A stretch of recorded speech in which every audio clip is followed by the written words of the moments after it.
So, Helen, just before I hit record, we were talking about your journey so far. Yeah.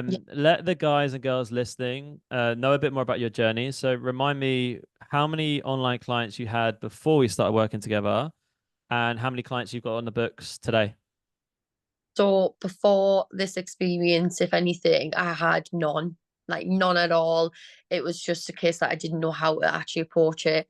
And now, overall, I've got 40 clients, and online, I've got 20 online clients, which is just amazing. So, take us right back to where you were when we first spoke.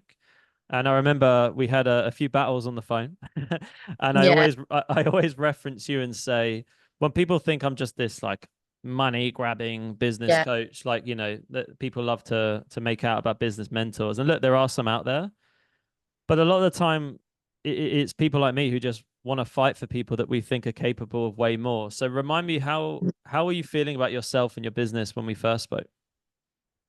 I was definitely ready to throw the towel in 100%. Like I was working another job. And I think I was in a position now where I was like, right, I need to make my business actually work now. Like I've been in here, this business for 2 years now. Why is it just like bog standard? Like what's going on? So I was in a position where like I really do need help, 100%. And I think the decision, what made us do it, is because I went on the sick at Sky. I was so burnt out at the point where I was like, I physically and mentally cannot do this anymore. I cannot work two jobs and just be ruining myself working 80 hours a week. Honestly, it was just like killing us. It really was. My question to you would be when we first spoke, was it that you knew you needed help, or Mhm. was there still an element of you that was like, I'm going to try and figure it out on my own? Like, where had you got to mentally at that point? Yeah, I think I was in a position where I was like, I'd been to a different type of business mentorship before, and it was just not the experience I wanted. And I was like, look, I'm gonna just see what he has to say and see if he is any different to the people I've spoke to before about business mentorships. And I feel like your approach definitely did just make me think more about like, whoa, I'm in a fucking shithole. Excuse me, French. Excuse me, French. No, no, But the swearing is completely fine here. But what do you mean? So what do you mean specifically? So I wanna quiz you on, like, say that let's say someone's listening, they're thinking, and again, this isn't a plug for my program, yeah, but like you must have realized at some point that shit, I need some help. yeah. And a lot of coaches I speak to, I don't know whether it's ego or Mhm. ignorance or what it is, but sometimes it's like I've got to figure it out on my own, and I don't really know where that comes from. So I'll be interested to know how you were able to move that out your way and go, you know what, Dan, show me the way. Yeah, definitely. So I think what definitely did it for me was like the pressure. It was like I felt like a good pressure to be like, oh my God, like this actually might really have an impact on my business. Like everything you were saying, it did make us think, right, I see a bit of a path here, but I did also second guess that it was not possible. I was just like, I don't believe like I can be earning these figures. Like I really doubted myself. I just thought, nah, like I didn't see like a light in online. I just thought, nah. I generally would even say to my friends, I go, well, why don't you try online? I go, well, nah, it's like people want in person. People want in person. I was literally brainwashed by that, and you did make me believe, right, okay, I'm seeing all these testimonials, like this is must be it. Well, I think what I realized in you was, and it did seem like someone, and again, people listening will be able to relate. It seems somewhere along the line, someone's convinced you that Yeah. PT is the way. Or I hate when I hear the whole like you have to Mm, earn your stripes in the gym, yeah. and it says who? Like why is that? Like PT is completely different to online coaching. I don't care what anyone says. What's your experience of that? Yeah, I think in person compared to online is huge differences massively. You've got to think like obviously time, like you've got to think you're constantly showing up for other people in the gym in a sense of like early mornings. Like that's the one thing about in person. It's like early mornings, late evenings, and you've got to think online. You can have that control of just like when you want to have calls. Like you've got so much flexibility with just doing what you want to do. So it's like it is like a big difference in that sense when it comes to like what is more time and what is taking my time when I could be spending more time online. Do you know what I mean? So I do have them thoughts about in person, but then I'm still I still feel like now, oh, like I like in person. Well, Even that, let's talk about how busy you are, because again, people will play the busy card and say, you don't hmm understand, I'm doing this, I'm doing that. And I'd love to hear like where your yeah, work ethic comes from in terms of like, you're putting so many hours in the gym, you keep in shape yourself, you do your online, you create your content. hmm Um, and I keep reminding you, and I'll say to anyone listening, like it won't always be like that. Like you're just in yeah. like in the first couple of years, yeah, it's gonna be a lot, but hmm then it won't always be like that. So how have you managed to, where do you think that work ethic comes from? Do you know what? I think it stems from definitely independence to like want to do better in a sense of like I want to push myself hard, and I want to be in a position where when I am older, like I don't have to, do you know what I mean? Like rely on benefits, and like I just think for me, even though it's absolutely brutal sometimes working 7 days a week and like there's always something to do. That's the case, just 100%. There's always something to do. Even though it is the case, I love my job and it's worth it. It's totally worth it. Like I think, you know what, wouldn't be happy doing anything else. And when I do see my clients in the gym and I do speak to clients on the phone, it like makes me feel inspired. So I think I'm like, yeah, I'm helping people here as well. So I think that definitely, but it is hard. Like honestly, sometimes I like say it with like my partner, I kind of do these early starts anymore. And then sometimes I'm like, I feel like I'm working in a call center sometimes because I speak to so many people. Do you know Yeah, what I mean? we'll talk about the cause in a minute.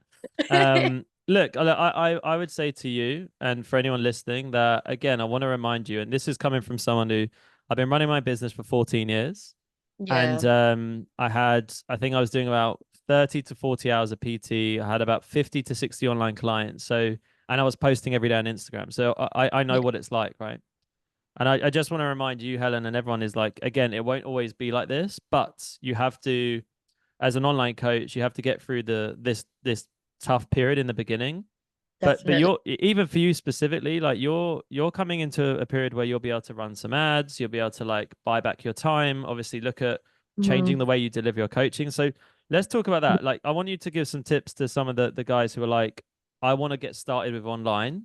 Mhm. I feel like you were already creating content whilst you were working in your other job. So how did you manage doing both? Was it like did you just post when you can, or was there a schedule, or what was the thought process? Yeah, so I think prior there was no thought process at all. It was just like get inspiration from other role models that I looked up to and what they were doing on their Instagrams. And I'd try my best to post 5 times a week. Um, but it would be very yo-yo-y and I had actually no strategy in place at all. Like I wasn't running a business. I was just like running a side thing along with my main job, kinda. So now I feel like the one thing that has immensely changed my business is just actually Instagram, like Instagram is a game changer for just like reaching out and finding so many other like-minded people who can relate to you. And do you know what I mean? I feel like for me, the messages, what I've learned, the 2020 rule, that is like a game changer. Like I would never message anyone before. I just thought that would be too much. Like, no, who's gonna want to message like saying, "Hi, do you want PT?" Like I didn't know how to do that. So for me, like having that 2020 rule in my mind all the time, I'm just like, right, I know no matter what, if my business does go down or if I go on holiday, like that just helps us get calls booked in immediately. So that is the big thing. Instagram, get a grasp of your Instagram.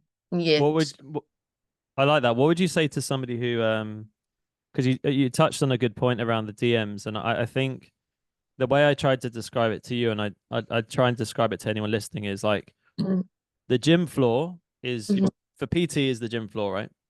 So mhm. if you can just treat your Instagram as your gym floor, but for your online program, I think that mindset shift makes you go, well, I wouldn't feel weird going up to someone saying, hey, welcome to the gym. What's your goal in the gym? But suddenly we get really weird online. It's like, oh, we can't do that, but we do it every day in the gym as PTs. I don't know if you can relate to that as well. Yeah, to be fair, that like I felt intimidated with lead gen in the gym, and that's why I would, but it was crazy. It was like in the gym, I tend to like have people messaging me, which I was quite lucky with, and I did have like a lot of support in that sense from like where I was working and being on the website, but I would never like knew like really a way or a strategy to run a free challenge, for example, in the gym. Like I didn't have that confidence or knowledge. So it's like it's been hesitant in both areas. It's like bettered me business in both areas. I know this has been an online experience for me, but it has helped my in-person experience also massively, like ran way more professionally in a sense. So yeah. Let's talk about price points. So I remember Mhm. the first time I told you to charge £500 for a 12-week program. I think you Mhm. almost fell off your chair and was like, you might have said or thought things like, no one's going to pay that, or I'll never be able to sell it like that. Or I can't remember. Do you remember what you were charging before we spoke? I feel like it Yeah, was a little bit less. but it's shocking. I don't even want to say it. So in person, it actually just depended on like if I liked the person or not. It was like if I knew them as a friend, I'd charge them 50 quid, which is like crazy. And then if I was like a mother or someone, I'd feel bad. I'd be like she's mentioning she's got no money out, and I'd like, oh well, I'll charge her about like 80. And I Mm. was like not really like having any control of like anything in that sense at all. So when I say I was charging next to nothing really for online, like next to nothing. So a lot of people listening will also be massively undercharging. Like, where do you think that comes from? Like, why do you think that that is like that's way more normal, by the way. You'll be shocked at how more normal that is. So what where do you think that comes from? Yeah, I think it stems from self-doubt, definitely in believing in themselves that they can be the person to change their lives. And I think it comes from confidence as well. Like if you don't have that confidence to be like, look, I am a professional coach and you need my expertise in that sense. I think that can really be overwhelming for someone who's running a business who just wants to support clients and who there's so much more competition out there as well. I think it's like doubting, like, well, am I going to also be good enough for you? And I think that's what it stems from also. I want to remind everyone listening that the example I always use is say that Helen, if me or you went and it was our first day in the job at Lamborghini, okay? Just because we're brand new, we wouldn't sell a Lamborghini for 500 quid or £1,000 because we're new. You would sell it for what the product is worth, right? Yeah. So the reminder to everyone, and I said this to Helen when you started with me, I said, I don't care whether you've been doing this 5 minutes or 5 years, okay? The 12-week online program is worth at least £500. And again, we've battled and we've taken some time to build your prices up. And obviously I'm even pushing you to go again, right? Yeah. But that's the reminder to anyone listening that like don't charge less because you're new, just charge what it's worth. Like if you were selling a Rolex to a homeless guy or a billionaire, the price is the price, and whether or not they buy it is up to them. But you don't have to fit the price to who you're speaking to. Does that make sense? 100%, definitely. Not every shoe fits, and it's just Yeah. one of those, isn't it? It's one of Yeah. those. Let's talk about sales. So I know that you had to overcome a few hurdles with that. I feel like we've Mm. done a good chunk of practice on sales. Yeah. What's kind of like a mindset shift that you've had about sales? Because you felt very different about it. I even said to you on our sales call, I said to you, I guarantee if you invest in me, you will feel different about sales because you'll be on the right side of it. Because you'll be able to say, hey, I invested, I was scared, I wasn't sure it was going to work out. So, what's been the mindset shift for you? I think the mindset shift with like sales, if anything, is just like, do you know what I would say? The structure of it all and understanding that person more as well. I think it's like for me, the sales call was not a sales thing in my eyes prior. It was more just like a call to see what their goals were and see if I can point them in the right direction. But it was just no like actual structure at all. So I think for me, the whole change and mindset change for me is like I actually feel like I know how to object, for example, and like that's obviously a major thing that's shifted for me, like that objection, knowing how to object. How do you feel that getting better at sales has helped in other areas of your life? Do you feel like it's helped you with like coaching your clients or writing content? Like, because I feel like it's such a transferable skill because all sales is helping someone take action, right? So, Yeah, how do you find it showing up in other areas of your life or business? yeah. Like I find it like a bit cunning, like in a way. I'm like, where's my plans working? Like you've got some magic spell, yeah. And I think it's like made me feel more like professional, definitely. I think for me, I think it's just like I say, it's just like really has just been a lot easier now, knowing that this is what it takes to make someone change their mind. You know what I mean? Like that's all it takes. So game changer, really. Once you get the sales in the bags and that confidence, it's like a game changer. How much do you think it matters as a personal trainer? And this could be quite controversial and often does upset a few people, but I feel like me and you've got similar views on this. How much do you think it matters that you look and show up like a personal trainer? And again, I'm not just saying like you need to be shredded all year round, have a six pack, but you at least look like you in your content and the way you carry yourself and the way you talk about your training. Like how important is that to you? Because I know you work hard and I'll get the guys to follow you after this, but what's your mindset towards that? Do you know what I think? So like working towards like say again like I'm trying to understand what you mean there. So like understanding, you got it, I've gone blank. No. So like, I'll make it clear, right? So for Right. you, I think that I've noticed in you that you pride yourself on your own training, right? I see you Yeah. like I see the way you set Oh up yeah. for a set and like That how is, important is that? yeah, no, do you know what I think? It's like it's hard. It's hard in a sense of like you do have to look the part in a sense. Do you know what I mean? Like you really do have to look the part. But some people like get like offended by that. So like, And where do you stand with that? I think it's hard to be like you cannot tell someone to to do something if they're not preaching it themselves. Do you know what I mean? Especially visually, and I think especially like Like a also dentist with dodgy teeth or yeah, exactly, or yeah. yeah, that's it. And it's not all about that in a sense, but I think it is it is a little bit because you're not gonna be like me, say for example, personally, I wouldn't opt for a personal trainer that was maybe on the overweight side. Like I just think, well, do you know what I mean? I'm not really gonna be motivated. Well, you wouldn't have signed up with me I was earning less than you.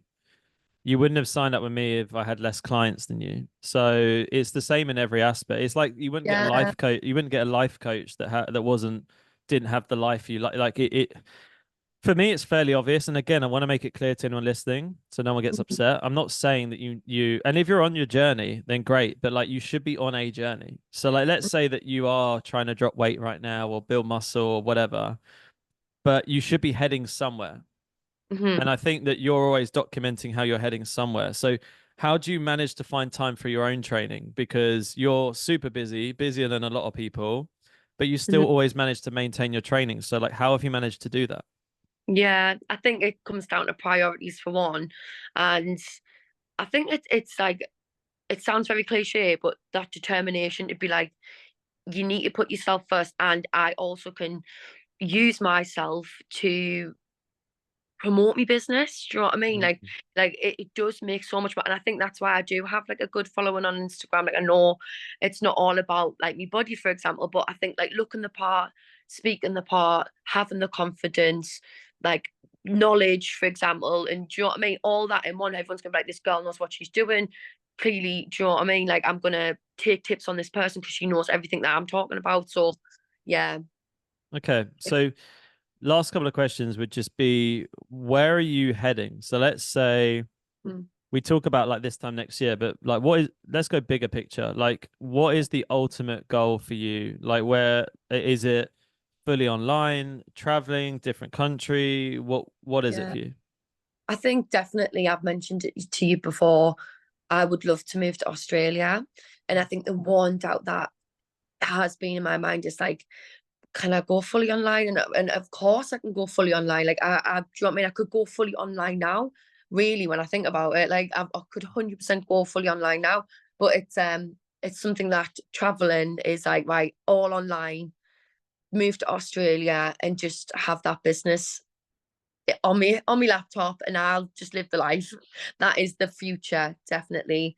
And I think it's gonna happen, to be honest. Like I've had conversations about it and my partner wants to move there, and I think, right, it's getting real now. I'm going to be fully online, and I could totally get my clients in person to go online with me. So that's the goal. Okay, I love that. And last question would be, if you could go back to yourself right at the beginning, like before you knew what you knew now, Mhm. um, what kind of advice would you give yourself or give someone else who was like in a job that they hate, going and working for someone else every day, not feeling like they're capable of doing more? Like, what would be that kind of parting message that you'd say to someone? Because you messaged me one day, it was like, Dan, fuck it, I'm quitting Yeah, that job and I'm going all in. Like, how did you come up with the mhm. confidence to do that? Because that's a big scary thing. Yeah, of course. I think for me, like my advice to anyone that isn't the same position that I was in, because it's so common. Have you noticed like the retention rate with trainers and coaches in gyms? Like it doesn't last long. It doesn't last long. And I think you need to open your mind up and just stop putting yourself in a position and down to believing that you cannot do well. Do you know what I mean? The amount of people that I work with in that group, and do you know what I mean? Some of them are double, triple my age, and I'm like, they're running such a successful company and business in a sense. And I'm like, do you know what I mean? If they can do it, like I can do it. So open your mind, think outside the box, and stop holding yourself back. Definitely, because I think that's what I did. I just thought, nah, PT business, not worth running, not really long term. I'm gonna have to find a different call center job. And yeah, look at us now. A lot of people try and convince you that PT is just there's never any money in fitness, or oh, it's not a long-term thing. And it's like, I think Yeah. that's just an old school mentality. Like, a lot of online coaches now are making more money than doctors, lawyers, barristers, and I think it's just that Mm, that can mess your head up, because you're like, shit, like I need to get a proper job, as if it isn't a proper job. But exactly. And yeah, I I think think I think stop, it's a different mindset. and I think stop trying to do it on your own as well. Like when you think about it, like people do just do a PT qualification without a degree or anything. Not that it's needed, not at all. But sometimes, like I feel like when you are self-employed, you think you just have to do this on your own. Do you Yeah. know what I mean? I think me and you in a sense of like having that support from you, it's been like what have I been doing this with you for like 5 6 months now, and it's just like 5 6 months, and the impact it has. I don't work at Sky anymore. I've got full control of me business in places in places. Well, look, yeah, we're still we're working on some stuff, but look, like, yeah, I Yeah, just want to say, yeah, massive well done. I think hopefully anyone listening that, and look, like I'd say to people to drop you a message, and like if you have any yeah, follow up questions to say, like, because there'll be a lot of people list. I get messages all the time from people like, I'm in a job that I hate. I'll come back to this later, and they never do. Whereas I think you yeah, just bit the bullet and said, fuck it, fine, show me the way, and you've just done the stuff. And obviously we're working on stuff, but we're always working on stuff exactly. because no one's perfect. So look, I appreciate your time. Where can people find more about you? So they can find more about me on Instagram, and they can find more about me on TikTok if anything. But yes, Instagram. What is your Instagram? So it is. Or I'll add it below so they can spell the name. It's one of them um underscore. yeah. We're working on that too. We'll work on that. um okay, cool. So look, for anyone listening, they can reach out to you. When last question, actually, when are you launching your podcast? Considering you seem like a natural here. Yes, I know. Okay, I'll put you on the I'll put you on blast here on the podcast. I say that for context, anyone listening, that I've been grilling Helen for a while about doing something like this, and I said, don't overthink it. It's literally a Zoom call and you hit record. So I think I've proven the point that it really is like, that is what it is. 100%. You're right. Totally. I think I've definitely felt like really at ease on this call in a sense of it's. Do you know what I mean? I don't know why I'm so hesitant on it. I think it's like I don't have the chat. I think But you just need to get a jump on with one of your mates who's a PT and say, hey, yeah, let's just chat and shit it's for half an hour. Like, coaches ask us to, and I'm like, oh, I I rest know, my case. I know, but we all have our insecurities, and so far it's the podcast. It will happen. I know it needs to happen, but I'll get Okay. there. All good. All right. I'll let you go. I'm just going to close out the podcast and say, for anyone listening, I'll put Helen's Instagram below. You can go and shoot her a follow. And yeah, if you just want to have a really informal chat, you can DM me on Instagram at Fitness Business Coaching. And let's just see if or how we can help you with your business. You might be someone who's been sitting on the fence for a while, and maybe this was what you needed to hear to get you off the fence. And I appreciate you listening, and I'll catch you on the next one.